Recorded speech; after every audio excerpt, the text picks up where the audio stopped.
Hey everyone, and welcome back to the ATD Movie Channel. I'm Tony, and today I'll be reviewing Ocean's 8, the reboot sequel to the Ocean's 11 trilogy.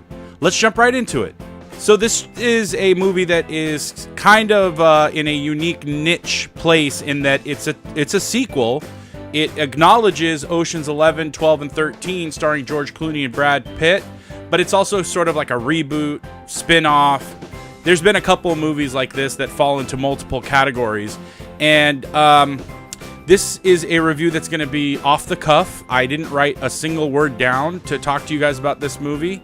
It's just going to be a one-take review, and I'm just going to kind of speak from memory and from the heart. I did not like this movie at all. I'm a big fan of the original trilogy. Even Ocean's 12, that most people consider awful, I like. I think it has a charm to it. I think the locations are inherently interesting because it's in Europe and stuff like that. The cast is unbelievable. And that trilogy is fun and exciting, and it's got charm and charisma, and it is interesting from start to finish. The intricacies of the heists, all of those things. In my opinion, this movie fails to do all of that. Let's start with the cast. Now, the cast in this movie is incredible, with some amazing female talent. Sandra Bullock, Cate Blanchett, Anne Hathaway, Mindy Kaling, Sarah Paulson, Awkwafina. I mean, the list goes on and on and on. One of the things this movie tries to do, and in my opinion fails, is it tries to put Sandra Bullock and Cate Blanchett in a similar friendship/relationship like the George Clooney-Brad Pitt characters. I think it falls flat on its face. I don't believe that those two have a mutual respect, understanding, love for one another the way that I felt with the Clooney and the Brad Pitt characters. The other thing that this movie tries to do is make us care about each individual character in the heist, each of Ocean's 8. And this review, I'm going to tell you right off the bat, is going to have spoilers. It's not really a spoiler because the marketing spoiled it, but I just kind of set up for later by telling you there's going to be spoilers. Ocean's 11, I felt like I could watch a full-length feature film featuring any one of the 11 characters, and I would have loved it and been interested to see what happens. From the Matt Damon character to the Don Cheadle character, Scott Conn, Casey Affleck, those brothers, I feel like any one of those characters could have held his own, and nobody here in Ocean's 8 made me care at all. I genuinely mean this. I didn't find any of them interesting. There's one, actually I take that back. There's one character played by Bonham Carter that I felt like I could watch an entire movie of just her. She's fantastic, you guys. She is funny. She is charming. She plays a little bit of a dimwit, just a little bit, but more in a artistic, creative sort of persona. And she's the designer. She's a designer, and she creates a dress for the Anne Hathaway character to wear at the Met Gala. Now, this is the spoiler part of this review. The trailers and the marketing already gave away that Anne Hathaway is in on the heist. Why? I can't understand that.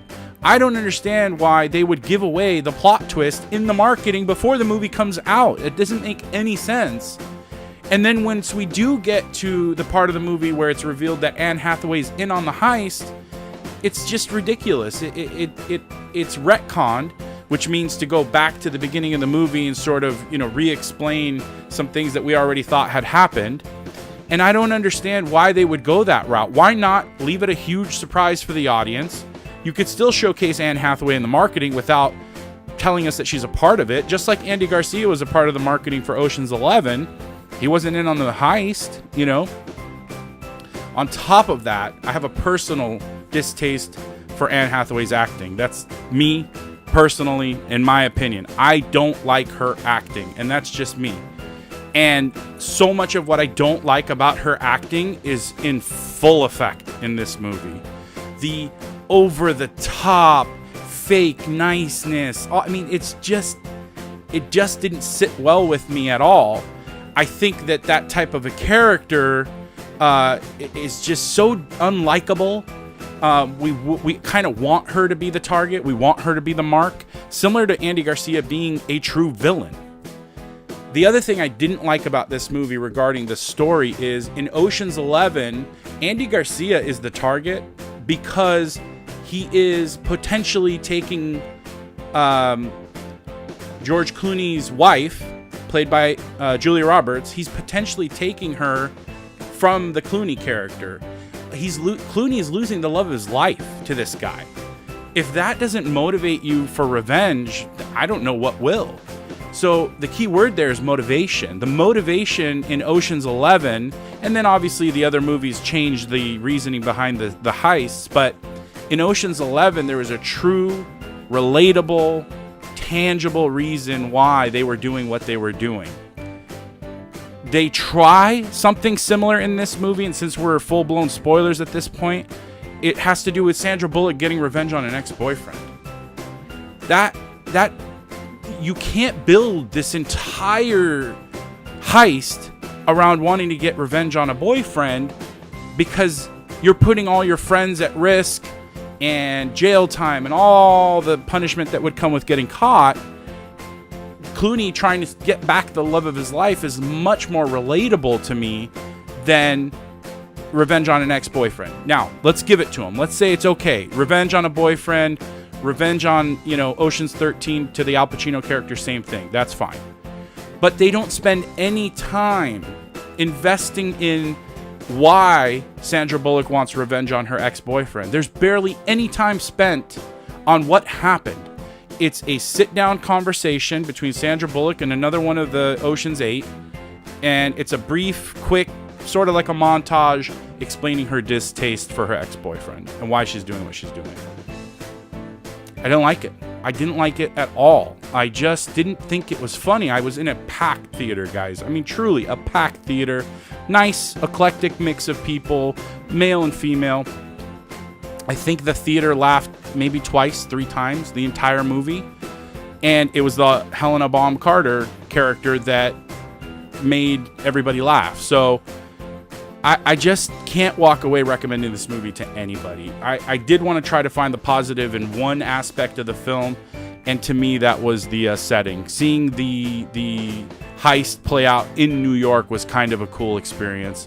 We have not seen that in any of the previous films.